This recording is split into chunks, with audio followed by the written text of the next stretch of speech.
Hello, everybody. It's Nana Marie in Quebec City. Well, I'm still alive, are you? But I have to be honest. I am still in heart failure. I can tell that that part of me is not going to heal. It's just not happened yet. And I am failing fast. I'm at the final stages actually of heart failure. So, I like to make every minute count, especially when it comes to uh, one, connecting with you, and two, connecting with my senses. And I know at the end of Trevor's life, after he'd gotten married and he'd met Caitlin, he was really looking forward to doing more home stuff. And he phoned me for a recipe. And now I've told you I'm not the best cook in the world. I'm really not. But I like to make aromas in the house. I like to make it fresh. I like to make it delicious. And that's the book I go by. It's got to be delicious. It's got to be pleasing to the senses. And even though I had no time for this kind of thing, as Trevor was growing up, I sure wanted to. I mean, this is all I wanted to do. When I was a little girl, the shows on TV I watched were cooking shows. And I would go in and pretend I was doing the cooking, or other shows that I would actually live out because TV is hypnosis. And so I'm saying to you also, fair warning, that I would love to have you join me today as I prepare a homemade meal that I would serve my son and his family if I had my senses together while he was alive. And it's my pleasure to make uh, something out of nothing because this is really just vegetables I had at the bottom of my fridge and all ready to go for a potato soup. It's the perfect time. And also a cabbage um, for a coleslaw. Um, and my this is my it's called citrus tree healing juice, and it's the recipe that I made the other day. Uh, I've been making this for a while, but it's really quite bitter and not enjoyable to go to. So I made up my whole new own recipe yesterday or the day before and did it my way. And I'm just going to do the finishing touches of of it in a couple of minutes and show you what I did for my this this juice is absolutely delicious. It's I had it this morning. I had my guides told me to have 2 glasses last night. So I did. And you can drink 2 glasses, whereas before, not only couldn't you drink 2 glasses of that bitter medicine, you had to add orange juice to make it taste any good. So now, you know what? I've decided that if it doesn't taste good, change the recipe. And fair warning, you may get yourself hypnotized sitting at my table here because you'll find it enjoyable and calm, and you'll find my voice very calm. And I'm going to talk to you about, the legacy I would like to leave behind. And for my whole career, unfortunately, not so much in the family, but for my whole career, I have tried to teach lessons for the mind, not the body and soul. So it's one thing to um, change our mind and manifest things beginning anew, Um, but I would also like to introduce a new way of looking at food and what you put into your body and how it works in your plumbing system, you know. I'd like to do those kinds of lessons, today. Well, I mean, what better time to start something than now, right? And so I'm gonna just do the finishing touches and add my orange. I'm gonna add actual oranges, a couple of orange sleeves, and grapefruit left over from the peels. Now, basically, I've simmered grapefruit peels, lemon peels, about 4 grapefruits washed with baking soda, um, and 4 lemons washed with baking soda and rinsed, peeled, and then put in a pot like this, with a glass lid. If you have it, then you can watch it simmer. Just water, just plain water, and a couple of, I'd say a big heaping tablespoon of baking soda. Baking soda is very good for you. Um, I used to use tonic water for this, but no, why not use the real thing, baking soda? And then after it simmered for 3 hours, like just nicely, gently, let it softly simmer. Then you would add cranberries. I added 2 bags of frozen cranberries to this mixture. You gotta eyeball it, and I've gotta tell you, I am not giving you an exact recipe. A really good nana, really good mother, will show you. You know, it's like Fisher said, right? It's like the guy said, Arthur Nolan Fisher, my guy. He said, you can give a man a fish, and he will eat for a day. But you teach a man how to fish, and he will eat for a lifetime. So I would like to show a couple of things that have helped me heal. You know how much I've healed, or what I've gotten over, including lung cancer, COPD, a mild case of MS, scar tissue everywhere, endometriosis. Um, and then finally at the end, this rheumatoid arthritis where you literally have broken bones. And for like a month, I couldn't lift my blankets up off my body.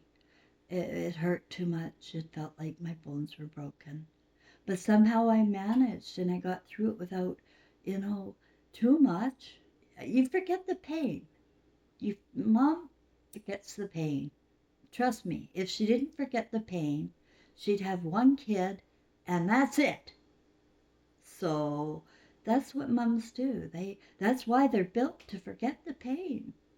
And sadly, some people have learned how to take advantage of that. And so that's going to bring us to lessons for the mind. I would like to help deprogram while I'm doing my work here. You can watch if you want and listen to me as I talk about different subjects that'll pop up into my mind. You know, I get guided by spirits around me. I now have with me Arthur Nolan Fischer, my son's biological father. He is with he. It's such a long story that we can bring back our loved ones in our emotional intelligence, in our spirit, and it takes a practice. And the first thing to do is get out of your way. Get out of your way.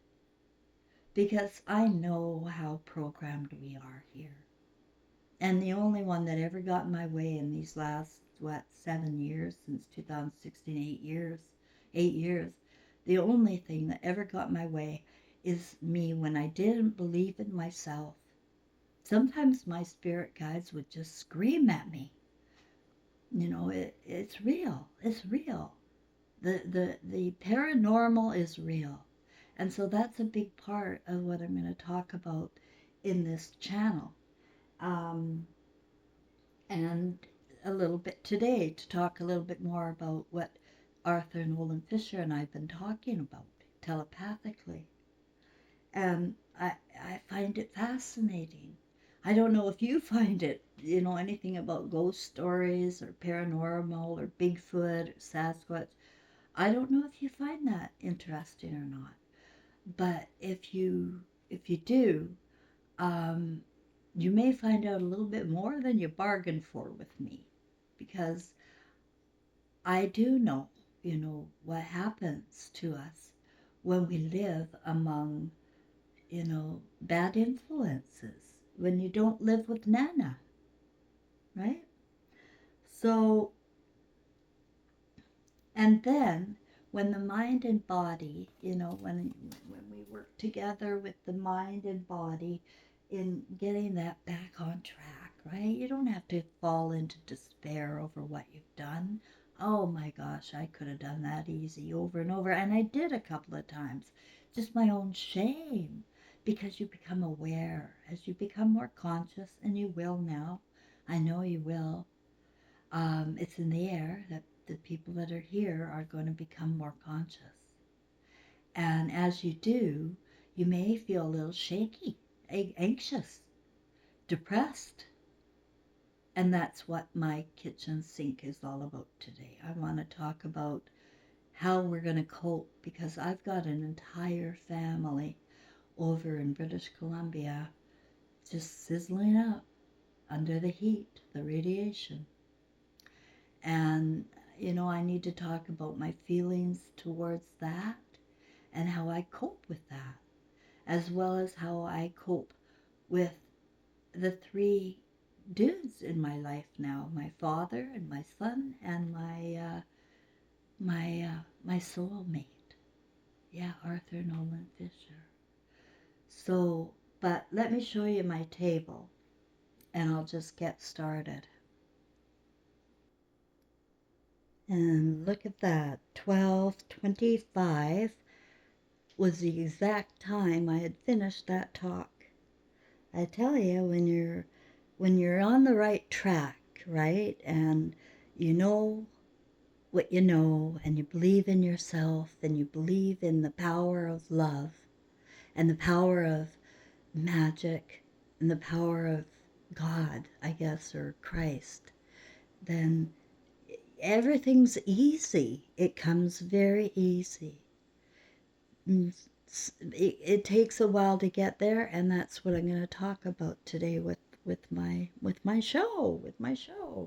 Nana cares. A star is born. That's what that other photo's all about. That finger painting. A star is born. And you know what?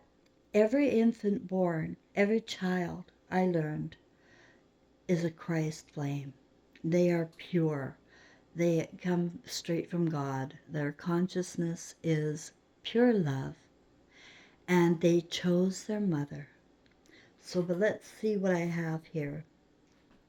For the potato soup, I'm going to add some, sorry, I got to twist this around. Well, I've got some root vegetables there: potatoes, carrots, garlic, and onion. I have radishes and celery. I have tomato, because I've got a tossed salad. To keep a fresh salad, it's worth it to buy a glass full. And it lasts forever if you keep your crispies in there. And so I'm going to add to that salad today with some of this stuff. And then I'm going to be grating my uh, cabbage. So it starts with frying up some bacon. In my pot over there, I'm going to be frying up some bacon with garlic and celery and onion, and let that sizzle for a while. So I'll just show you as I go along. And now let's do the juice. I can't believe how good this turned out. What I did was it looks like a nectar, how it turned out. But what I did was, because I left it overnight, after simmering for 3 hours, adding the cranberries, frozen cranberries. Um, I didn't mash the cranberries up in it. I just let them pop in that hot water. And I added honey, and the first time I added it, it wasn't enough. It wasn't enough honey. So you got to do it to your own taste, and that's why I say I'm not going to give you the recipe. I prefer if you just took some of my ideas and have your own health and taste ideas. How's that? And you tell your kids the same thing. You gotta create out of nothing your own, good senses, what you like to eat and drink, right? Start with yourself, what you like. And I lately have needed a lot of vitamin C and D, and this is just packed. It's called citrus tree, Nana's citrus, my healing citrus tree juice.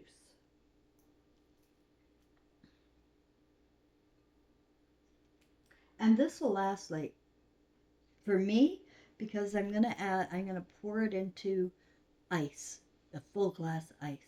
That makes it the nectar kind of. Yeah, I don't really like swallowing a lot of nectar, do you? I just don't like the texture. So ice worked. Um, I just put a little bit of ice, or put a glass full of ice in front of this, and you may or may not want to add your grapefruit to it. Because of your taste, I am going to. For my taste, I love grapefruit, and it is so good and full of fiber. What's fiber for? It cleans out your pipes. You need fiber to clean out your pipes. Not to mention all the vitamins to go with it. That's all I'm going to add for that. And then the rest of the pulp, or the grapefruit, if you will, because you don't boil the grapefruit, right? It's only the peel and the lemon.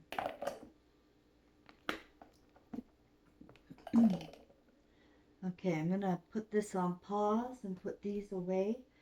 Now, normally I have sterilized jars, and that just means I boil them, right? You just boil them in a pot, and you, in another pot, a little pot, you simmer the lids. But I just put them through the dishwasher, because this is just going to be for me. I'm not doing it for anybody else, and I'm not going to sterilize. If I was going to pressure cook something like the soup, I would sterilize. I would simmer these for a couple of minutes, and simmer these for 10 minutes, to just these glass jars. Just to, you know why? You don't want any bacteria in the food you want to store, and that really helps. So let's just put this away, and then I'll come back and we'll start on talking about your soulmate.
if you seal the lid tight,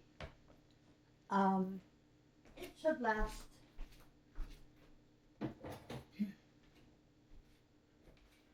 a couple of months, maybe even a lot longer. I don't know. I know I have to make a new batch every 2 months, but I haven't made it in over a year because of my health. So, but it was last month I started again. I had the energy to make it, and suddenly, you know what? Here I am. So, in addition to, the oil I use, the same oil they used back in the biblical days, um, that is my only medicine, cannabis. And then also my homemade foods from scratch. Over the last year, I've drank chocolate milk, eaten jello, and things that I could tolerate that were really fast, to make sure I didn't dehydrate or starve to death. And I didn't. I went down to 90 pounds at one point, and now I'm coming right back up again. So and I'm eating like regular food, just like I always enjoyed.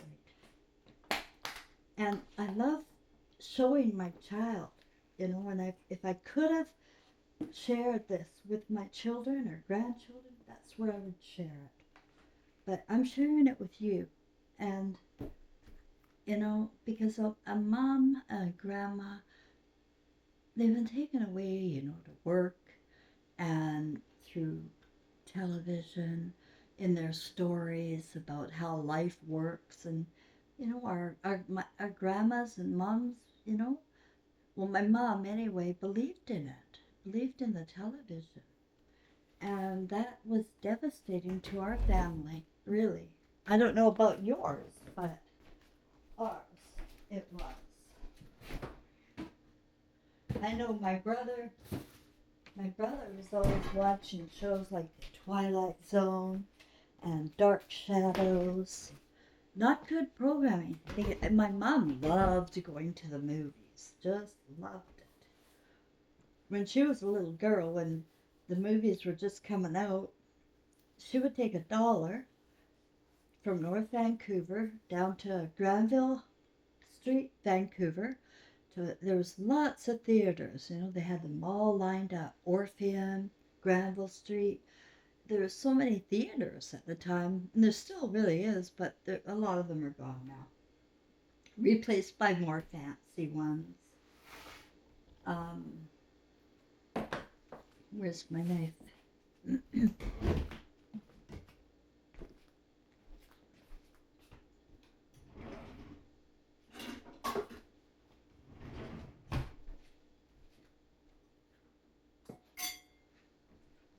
Yeah, so she would take $1 and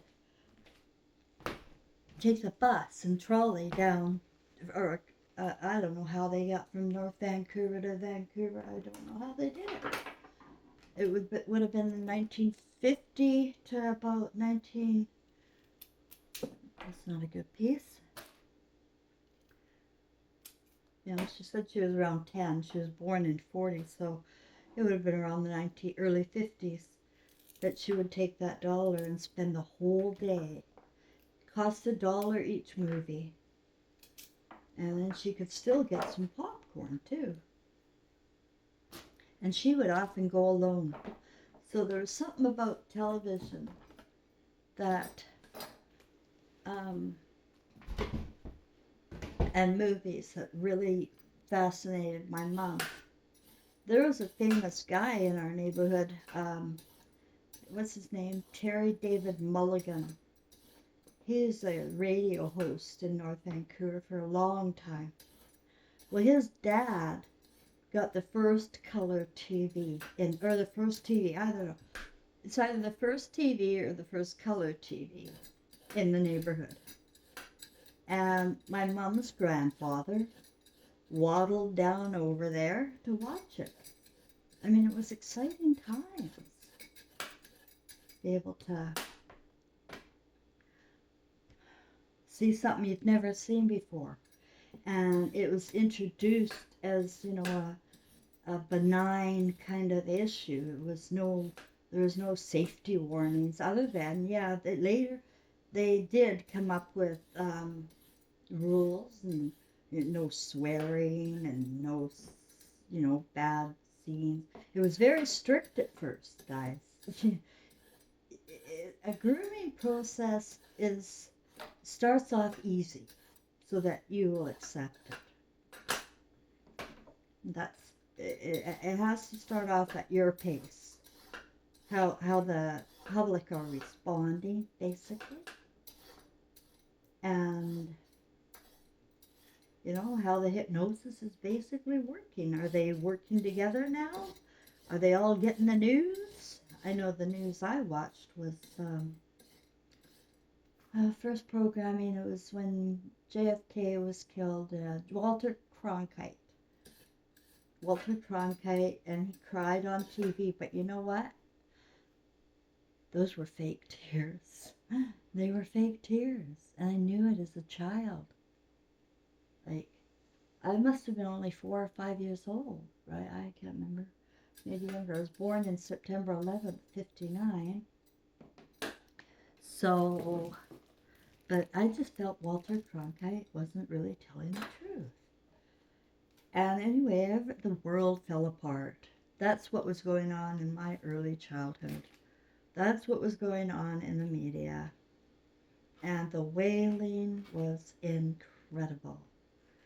You could hear the cries all around the world about JFK being shot, the assassination. And I'm just going to put this in cold water for now. Keep it fresh. So,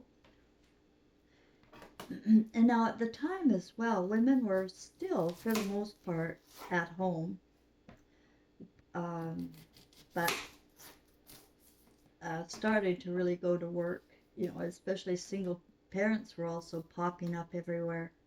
Divorce was becoming a thing. And they did it on the grounds of wife abuse, really. The media was all about wife abuse. They really care. The media really care. And so because of this wife abuse, you guys,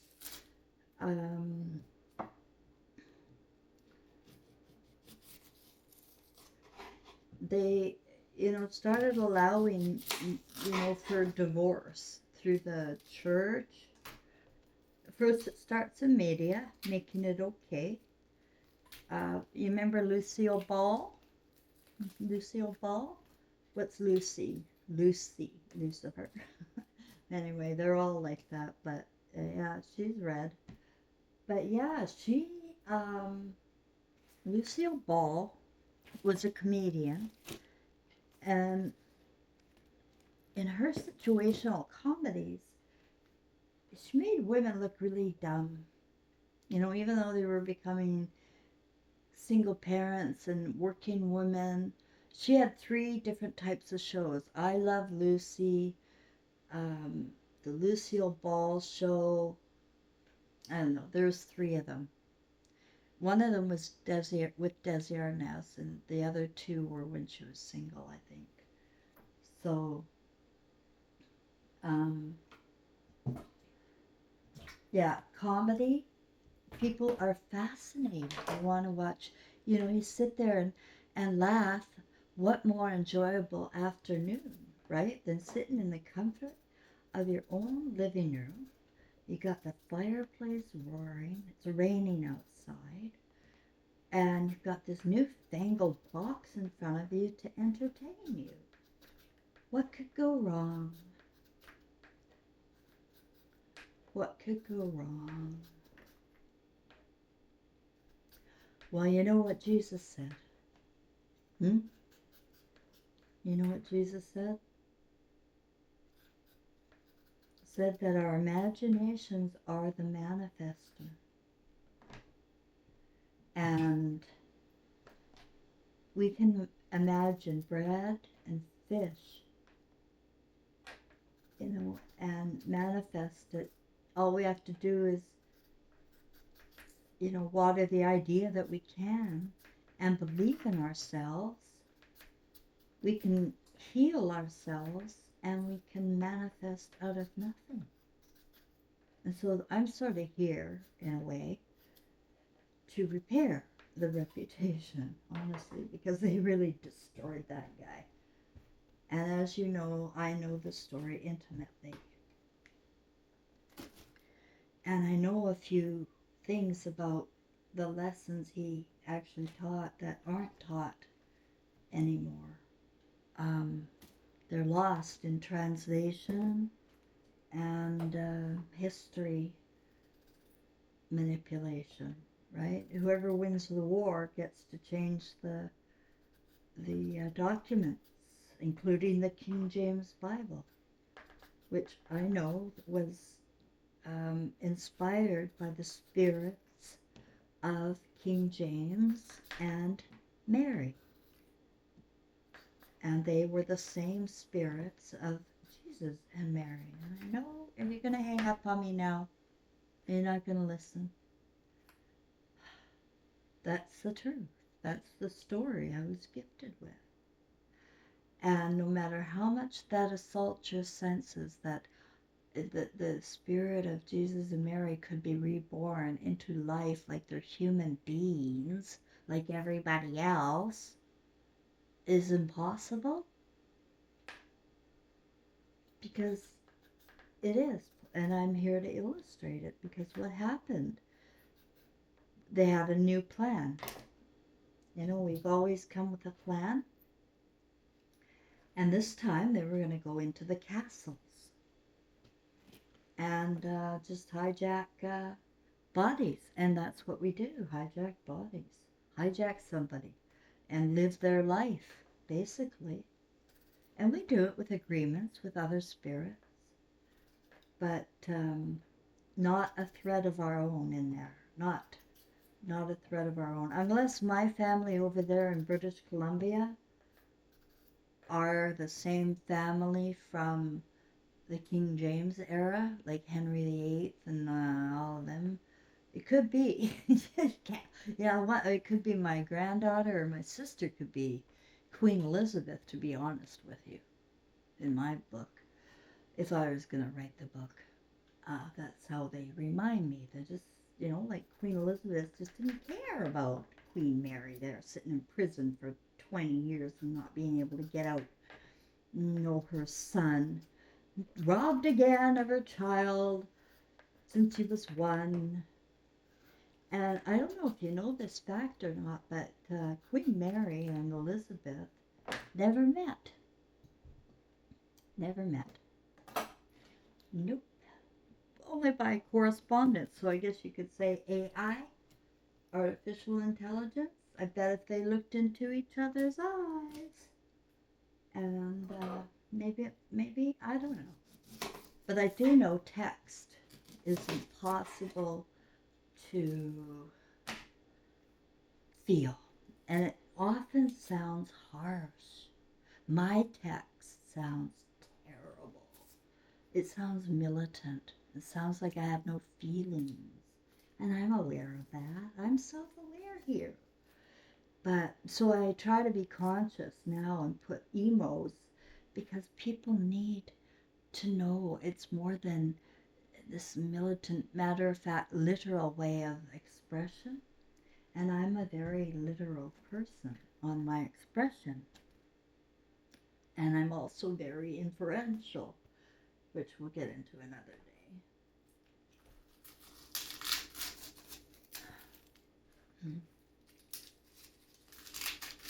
What gave me the idea to do this today certainly wasn't energy. Like, I'm barely hanging on. I'm in a really comfortable chair, and my table length and butcher's table is it's not a butcher's table, it's a kitchen table with wood that I don't mind cooking on, or preparing my food on.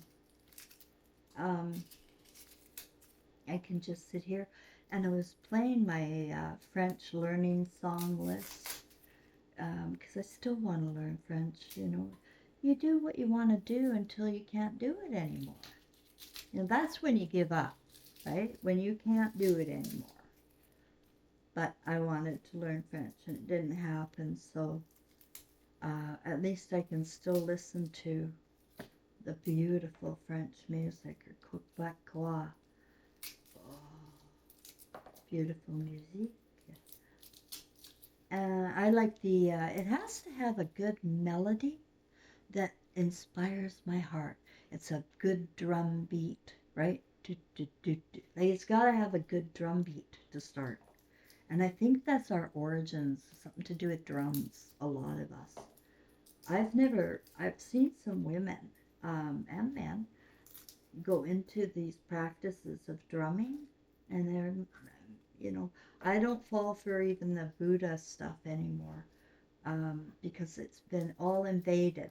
All of it, oops, it's all been invaded by, the people in charge of the media, basically.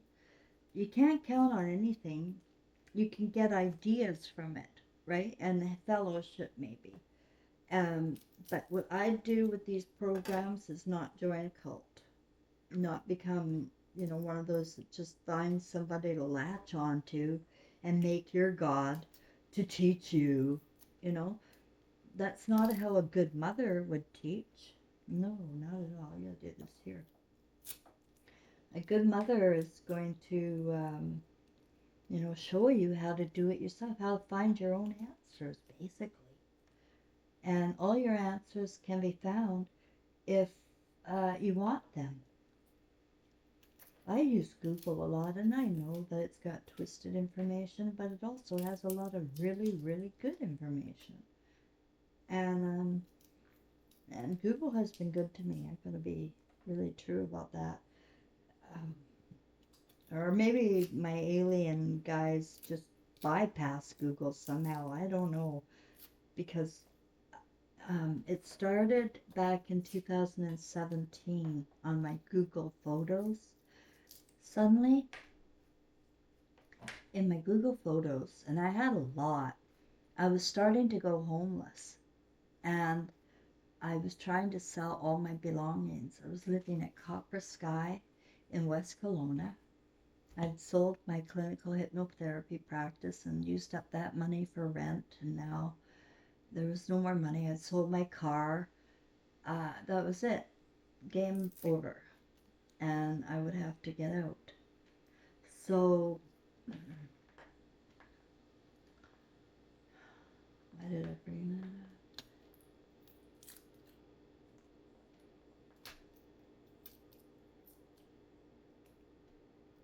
Oh, for heaven's sakes. Can't remember.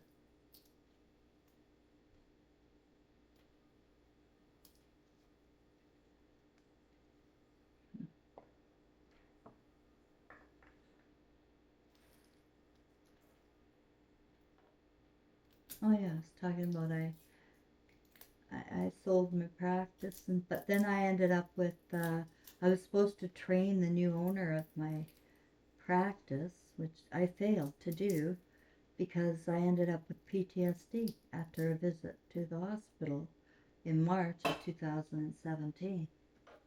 And it's there where I learned a lot. My guides have put me in situations, and every situation I talk about has I've been guided to. It's not been an accident and I'm a victim. That's not the way this story has worked. It never has, and it never will. That's why I can't tolerate people who come to my page and talk about my health as if they, one, know me, or two, have any control. People that do that, they're always watching other people, um, and it's just, it gives them maybe a sense of superiority of some kind to keep you sick, you know, to keep you in that, use words that make them feel bigger about themselves, but you are sick. Yep. Do you know those kind? Like, oh, you sound so much better. Uh, um, no more mucus. Do you get that? Oh, you sound so much better. No more mucus. I got that recently, and I just thought, oh my gosh, there's something ugly.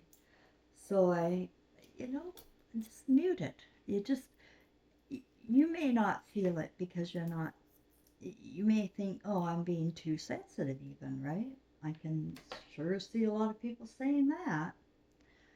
But no, not when you're aware of abuse out there. And if you're not aware of abuse out there, anybody can come along and do it to you and target you or your loved ones covertly, with those words, those type of covert words. Oh, you sound so much better. Like, what do you mean, better than what? Better than what? When I had cancer or multiple sclerosis? When I had lung cancer or hypothyroidism? When do I sound better exactly? It's just a way for them to point out the sick, the mucus, and meanwhile, they've got the bright smile on, right? Oh, well, you're good now. Oh, I'm so happy for you. No, don't hang up on me, ladies that have done that. Um, you know, uh, because I know that a lot of you are sincerely kind. I do know that. But I have learned through the operation of my own good human senses and feelings to know when something is ugly and when something feels good. I'll put it that way. When something feels ugly, it is. Just I don't need to get all the evidence and figure out what they're doing. Do they have a motive or what's going on there? All I have to do is figure out how I feel around people. And guys, you will find out so much more than just looking at the face of people, because they're fake. They're fake. Fake to me.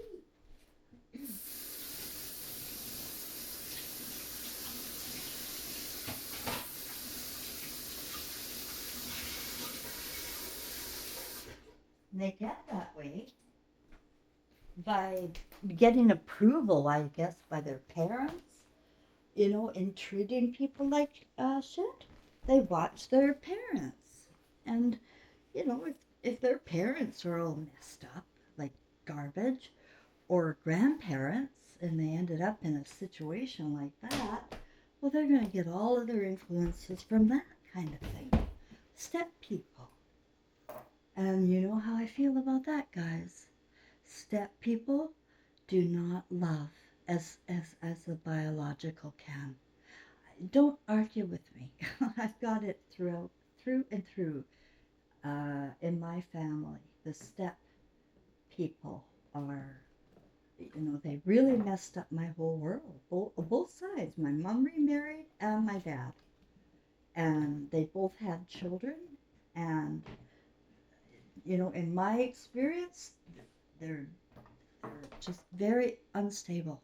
They're not stable.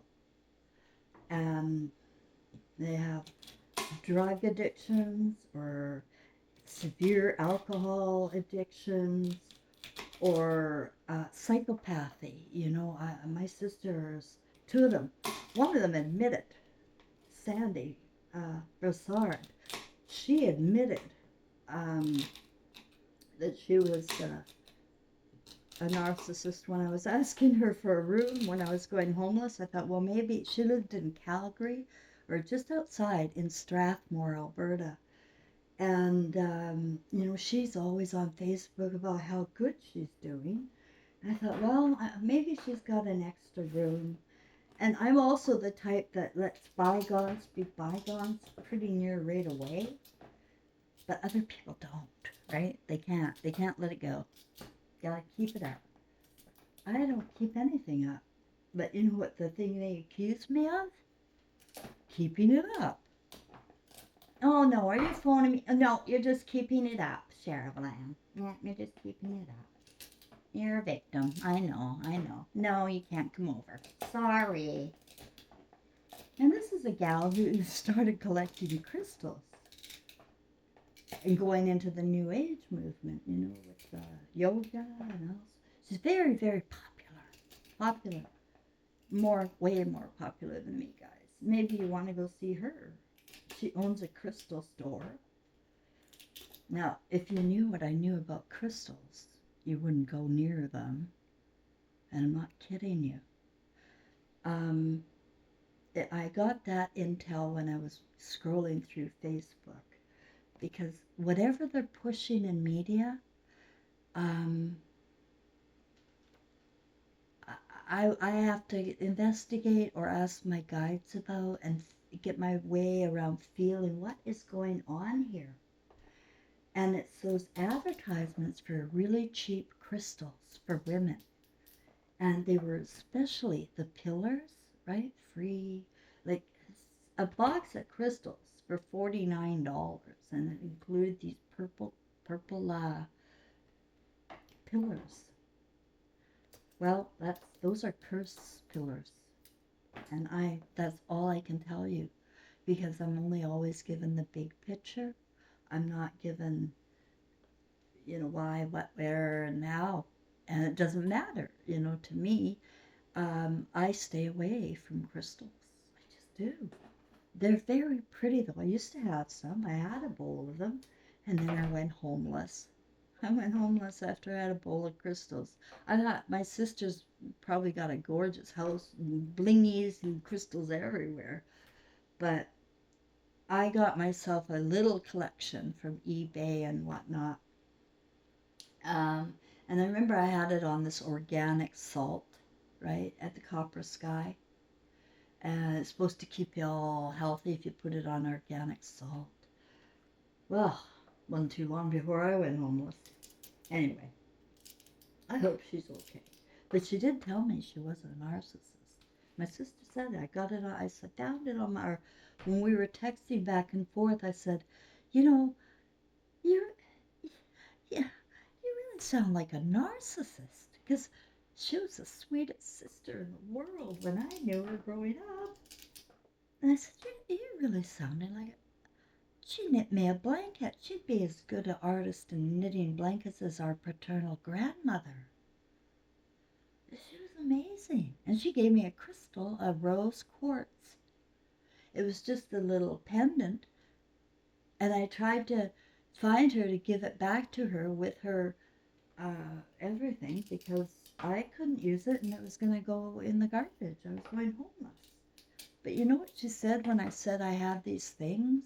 Like my dad's Last Supper that he carved in prison out of copper. And he passed that down to me. I know, 1968, from the New Westminster Penitentiary. He had carved this out in prison, Last Supper. And I was desperate to get somebody to take it. None of his kids wanted it. So I asked Sandy, maybe her son wanted it. She has a son named Landon, and maybe he wants it. And she said, Cheryl, you are so materialistic. I can't get over how materialistic you are. Let it go. Let it go. I don't have a fancy house. I don't have a little RV that I can keep my crystal store in, or a mall that I can put my... No, I don't have any of that. So, am I materialistic? Or could she be projecting something? And that's what happens. We project our own thoughts, fantasies, and beliefs. And if you have in your mind a conjured up idea about somebody, I'm afraid that's all you're ever going to see. And the uglier you have conjured it up in your mind, the more you have made, it either ugly or beautiful in your mind, the more it will materialize. And you may very well create homelessness, suicide, you know, drugs, alcohol. You know, the judge is the creator of all human suffering. Judge the judge doesn't know anything. The judge only knows what they see. And if they've been fed a story, then all they're going to see is the ugly. And it breaks my heart that so many people, especially my granddaughter and my nieces and nephews, who have no reason to hate me at all, I have treated them with blessing upon blessing upon blessing in our real world. And they just like act like they despise me. And I feel it every time they go out. Some of them go out of the way to pretend they're my friend, and they come to Facebook friend me, and don't say a word. So they're just coming to snoop, and then they leave. And that just happened with the last youngest nephew, Colton. You know, he's a Indian guy that lives on an Indian reserve in Vernon, British Columbia. That's going to be hot over there. And, you know, I've said that what we're teaching our children is hatred towards our own. He called me Nana too. I used to take him to the beach all the time with Caitlin. I lived in Vernon near Kokamala Beach or Kakamala Lake. And I would take the kids, Colton and Caitlin, myself, and we'd have picnics from 8 a.m. till 8 p.m. all through that summer of 2006. It was either 2005 or 2006. Probably both. Probably both. Because in 2005, I was off jet setting around in, so in the first part of the 2005 summer, I was traveling, and Caitlin was on the farm, getting introduced to that. They agreed to take her while I went and had a break, a much, much needed break. You know, with Trevor dying, my separation from Gary, buying a new condo up there in Vernon, British Columbia. I chose that place, that town, because my mom lived there. My mom did. And our relationship, as you know, in my book, Evil Eyes, A Daughter's Memoir, our relationship she hated me. She was jealous of her own daughter. And my dad had really hurt her a lot. Well, they hurt each other, really. You're not going to put one on the other now. But, you know, they were kids. They were kids, guys. And so you've got to be able to dig deeper. You know, if I miss saying that enough, than the face of what you see. Because if it doesn't make sense, it's not true. If what you're seeing but the image of you have in your mind is all garbly gook, then what you have in your mind is not true. And so many children have been turned away from their fathers or their mothers or grandparents because parents want to punish grandparents or whatnot. And this is what happened with Caitlin's step people. Suddenly, I don't know how I became the enemy other than with Frank, right? And you know how that went. I ended up with nobody and nothing. And if I did not have my guides to make me feel that what I was doing was okay, because Frank and I would never be able to have another, relationship like that. you know what that story went like, He targeted me like Gary targeted me. I've been a target, Women are. Have been targets because they have no voice, for one thing. They're seen as like gold diggers, and anything that happens to them, like becoming an unwed mother in the 70s, as I did, and Arthur Nolan Fischer was able to walk away. He got sparked by, his brother introduced him to sodomy when he was 15 in Wells, British Columbia, where he came from. And he told me the story. And I remember we sitting and crying there in his place, an industrial place on Mitchell Island. I was living in a condemned house with him, and I couldn't have been happier, and he couldn't have been happier. He was the property manager. He was my left brain. That man could fix any appliance or anything that went wrong. There he was, and he was able to do what I couldn't do. It's like we were yin and yang, and we knew each other twice. When I got pregnant, and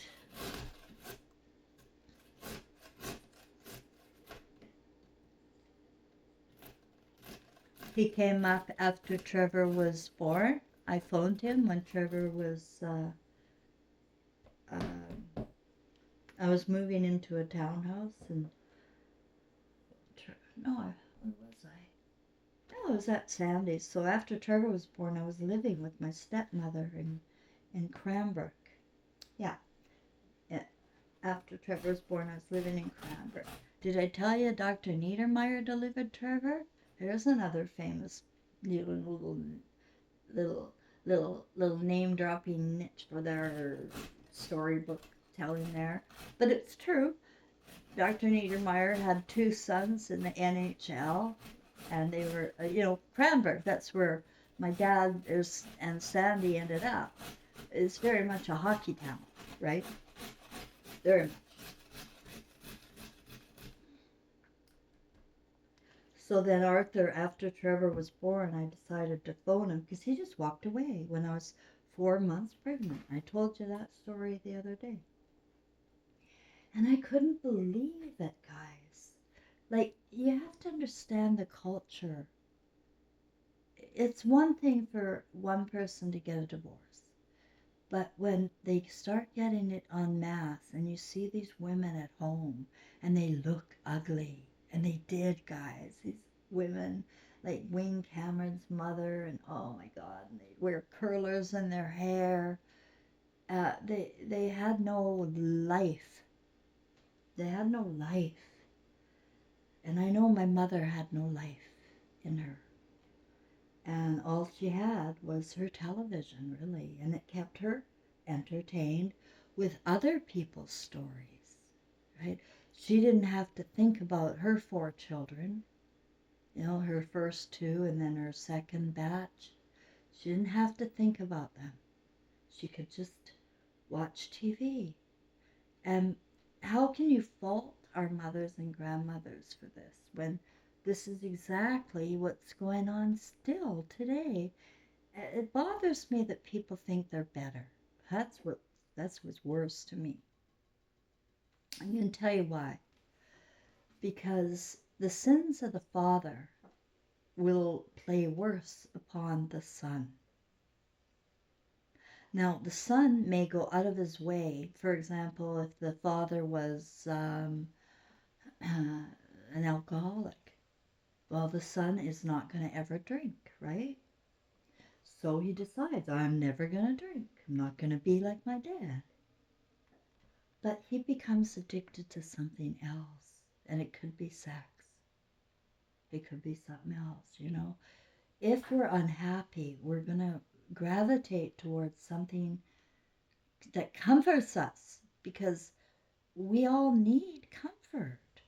We're creatures of comfort. And if you had a mother, grandma, you'd know we are creatures different. But what they're offering today for food choices, and they have for like 30 years, I noticed it was really bad with the whey powder. I wouldn't touch that stuff. Chemicals. No, I have to know what I am putting into my body. Otherwise, you are a pilot flying somebody else's jet and have no clue on how the controls work yourself. You have to wait for the intercom to speak up. Rise up, rise up, or whatever they say, I don't know. But it'll be all computerized for you to live by. And that just, to me, as a person who grew up in the 60s and 70s, has to be the worst thing in the world.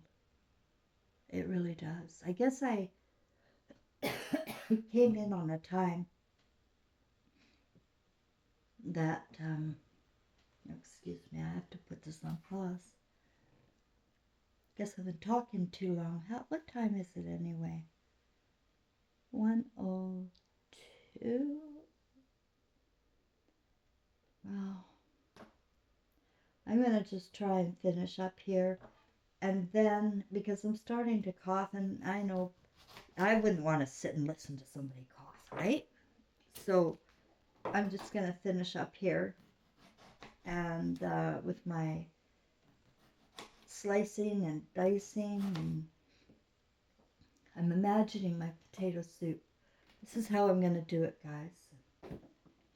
I'm going to fry up the bacon with garlic and celery and onion.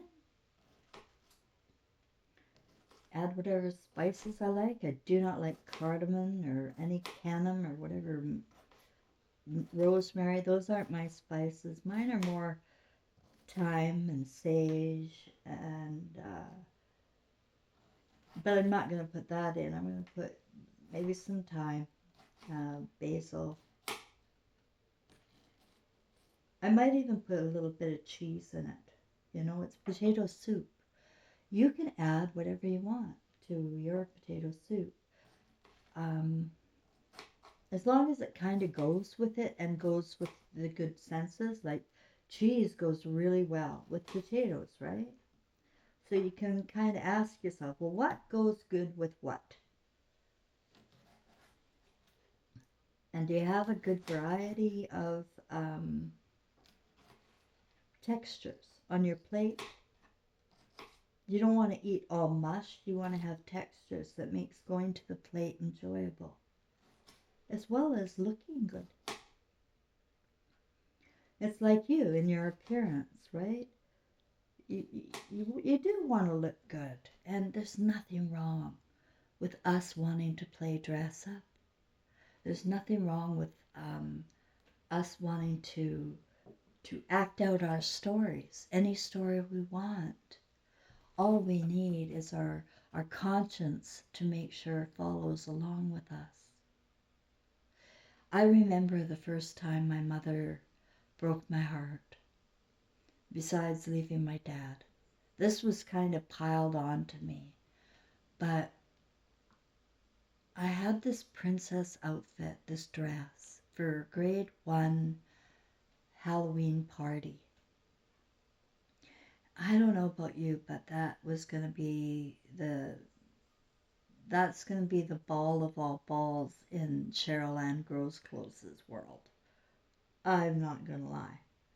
She had it all planned about her going to walk in and be beautiful for once in her life. And she had convinced her mother to let her buy this beautiful, the princess dress, right? That all the little girls want. And it had these little glass shoes and a crown But the party was going to be for just a short time, just a couple of hours in the afternoon. In the morning, buckle down, get to work. You're not going to have a party. Come on now, Joey, you're not going to go anywhere if you don't settle down. Settle down, kids. And then you get the party, right? And the kids are all excited about this, and I was excited. My mom had to work, single parent. And I waited all lunchtime long for her to show up with that dress because for some reason, um, I couldn't bring it to school on my own. I couldn't. I wanted to. I wanted control of that doll. Give me that.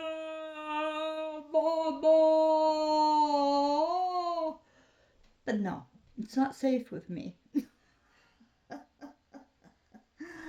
She'll drop it by during her lunch break. And she was the one that complained about my dad never showing up all the time and breaking my heart over and over and over again. Always. Then she'd scream about what a horrible dad he was. And there I was, grade 1 Halloween party, waiting for my mom to show up. And she did show up, by the way, at the very, very end of that hour. And so I did get a little bit, maybe an hour. But it wasn't a party anymore. It was hell in my heart, in my soul. My mother didn't love me. She didn't know how I felt or what I needed so badly to fit in and feel good for once in my life. But she was incapable, as all mothers are. And I've told you where it's all come from. The wars, the Hollywood, the ongoing growing of education, the lack of teaching people how to fish. We just give them a fish and then they'll shut up for the day and they'll be good. And I forgot my cauliflower. See? Don't forget the cauliflower with the potato. Anyway, I'm going to finish it up all by myself. I want you to know I feel probably too much, but I feel and care for everybody. I won't get near anybody, but I do care. And so through my way of, I'd like to leave this channel open, and I'm going to continue to do spiritual, paranormal, ghost stories, or my career and about career planning and how you want to figure that all out.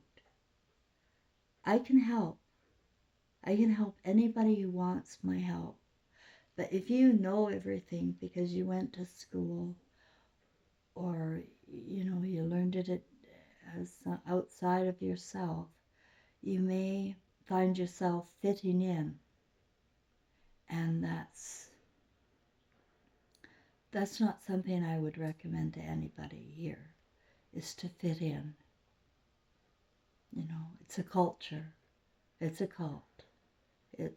It's going to, one way or the other, it's going to swallow everybody eventually, because we're going down the line. We are going down the line. And I want you to know that the story about Arthur and the dark shadow that visited me the other night, every word of that is true. And I have the validation based on other people's stories. You see, if this was just my story all by myself, I probably would not have shared that about my Arthur finding me. I would not have that was not in the realm of my imagination. It had to be brought to me through videos brought to me on YouTube. And it was just the other day, 72 hours ago, when Wells, British Columbia started popping up. And that's where Arthur Nolan Fischer was born. I thought, I wonder why I'm seeing that. And then I was getting clues. I found this A, right? This A from my signboard. Well, it fell on the floor, and this A wouldn't pick up, and I couldn't get the A up. A for Arthur is with me. And I considered him a dark spirit. I saw him as a dark spirit, my friends. Everybody would, right? But he's not. And as soon as I didn't see him as a dark spirit or a dark shadow, or I felt his love and the knowing that we had, then it's light around here. And I feel him around here. My dad's helping me do the cooking. He's still around, um, waiting, apparently to be reborn, but apparently that might be put on hold because there is some spiritual and alien activity going on right now. Right now. And it's got to do with the weather and the wars against humanity. And it's got to do with people coming home into themselves now, because I pulled the Ace of Cups, guys, and my guides are pretty clear. Really, they are. That everybody can come back up to the light. It doesn't matter if you're a sodomite or a pedophile. It doesn't matter. Doesn't. If you hate it, if you hate the creature you became, then you have the opportunity to become somebody new. And somebody, don't wait for a rebirth, because it'll be too late. Who is your mama gonna be, right? You got to take another chance. Whereas now, right now, you have an opportunity to reboot your story the way my story's been rebooted. And I live by example. In all of my teaching, I will live by example. And if I make a mistake, I'm going to tell you. And if I make a mistake and you tell me, I'm going to tell you to go play outside. Because giving mama advice or grandma advice is something new here. And I noticed it with the younger generations. And there is nothing worse than when I was in my 50s going, I was very happy going socially. I was happy going out in the Okanagan there. I belonged to a social club. And the young gals, the ones in their early 30s there, they would tell me how to put my lipstick on. Or, because they'd see I'd accidentally left a little bit on my tooth, which happens to women from time to time. But we've got to point that out and show you how to stick your finger in your mouth and pull it out. Are you kidding me, ladies? I couldn't stand the 30-year-olds when I was in my 50s. Honest, I could not. At this social club, they seem to be raised with this sarcasm towards boomers. A hatred. And maybe they were told it's okay to hate people in their world. But it's not okay in my world, in any world, at any time. I don't care what generation you're from or what kind of suffering you went through. You don't treat people like that.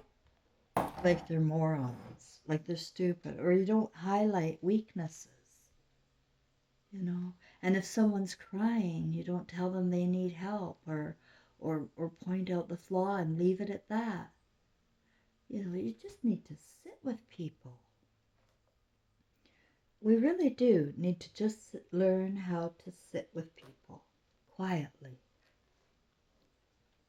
and not talk.